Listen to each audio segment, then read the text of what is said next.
I have friends who are also long Macs. I didn't realise that's what we were at first. Like many clothing trends that originate amongst musical subcultures, it's a fashion that started out as an anti-fashion. Bands such as Joy Division, Cabaret Voltaire and Echo and the Bunnymen have frequently been photographed in the music press wearing long overcoats or Macintoshes in urban environments. This style is being picked up by members of their audience, and the music press have now given these followers a name, Long Macs. After the corrosive flamboyance of punk, the practicality of wearing an overcoat or a Mac seems like a strong statement. Punk fashions have often been about wearing your heart and your bile duct on your sleeve. Safety pins, chains, studs, armbands, bright colours, slogans. It all projects out. It all says, this is who I am, this is what I think. In contrast, the long Mac conceals. It covers up the rest of your clothing. It signifies enigma. At least I hope it does. Without realising it, my friend John and I ended up buying matching black Macintoshes from different stores at the same weekend. My other friend Pete now jokes that we look like the Thompson twins from the Tintin books. So we wore our long Macs, went to see Joy Division, and we went to see this gig, and it was a weird gig. Shouldn't have gone ahead. Ian Curtis tried to commit suicide the night before. I presume it must have been financial reasons that meant they did the gig. So Joy Division started playing, but without Ian Curtis, and Alan Hempsel from Crispy Ambulance and Simon Topping. Whoa, the Crispy Mob are in, great. And Simon Topping from A Certain Ratio did the vocals. So I'll just pick it up from midway through the gig. This is called Digital, says Hempsel, as Simon Topping wanders back to his mic stand. Peter Hook carved out the muscular bass line with Bernard Sumner's lead following the same melody as the bass for the first 4 bars. Then, as Hook and Morris power on, Sumner begins to pick out fragments of sound. This song has been part of their live performance for nearly 2 years, and the band know how to wring every last drop of tension from it. Hempsel and Topping tackle the vocal together, alternating lines on the chorus. It's an interesting performance, but as an audience, we still have no idea what the fuck is going on.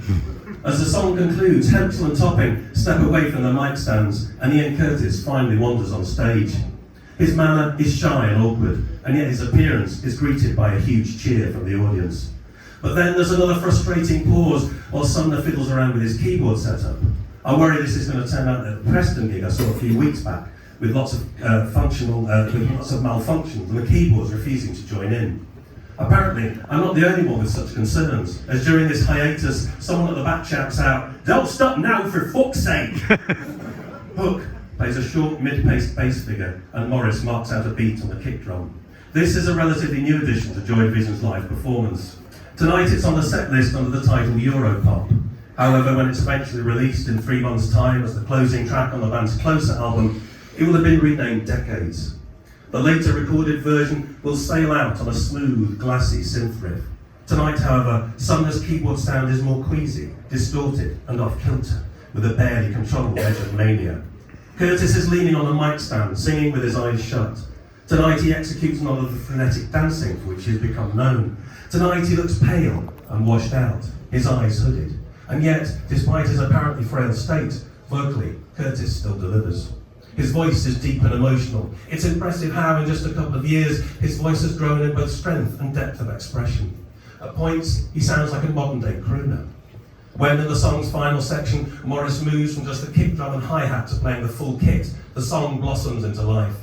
Curtis sings the "Where Have They Been" refrain a couple more times. Then, as the instrumental coda pumps from the sound system, he looks down towards the floor, his eyes still closed.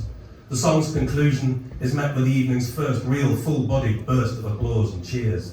There's a strong sense of, this is what we came for, to see Joy Division proper, not some freewheeling conglomeration. Then, as they play my new favourite Joy Division song, The Eternal, I break into a broad smile. They played it in Preston a few weeks back, and since then it's been on my mind a lot. Sumner's synth releases a phasing rattlesnake sound. Hook begins to repeat a simple bass line. A funereally paced keyboard arrangement is then inched forward by the acidic splash of Morris's syndrome. The whole stage is bathed in washes of blue and green light. Next to me, a young lad with spiky blonde hair and an electric blue mohair jumper is throwing himself around to the music, or rather he's throwing himself around despite the music. Over the years, The Eternal is the Joy Division song I will return to with the greatest frequency, mainly because it's one of their finest works, probably the saddest and most tender song in the band's catalogue. Whilst most of Curtis's lyrics are situated either in urban spaces or mind states, the Eternal summons up visions of the great outdoors, with references to gardens, trees, leaves, flowers and clouds. Well, what shines most clearly from the text is a deep sense of disconnection, the most heartbreaking couplet being, "Cry like a child, though these years make me older. With children, my time is so wastefully spent."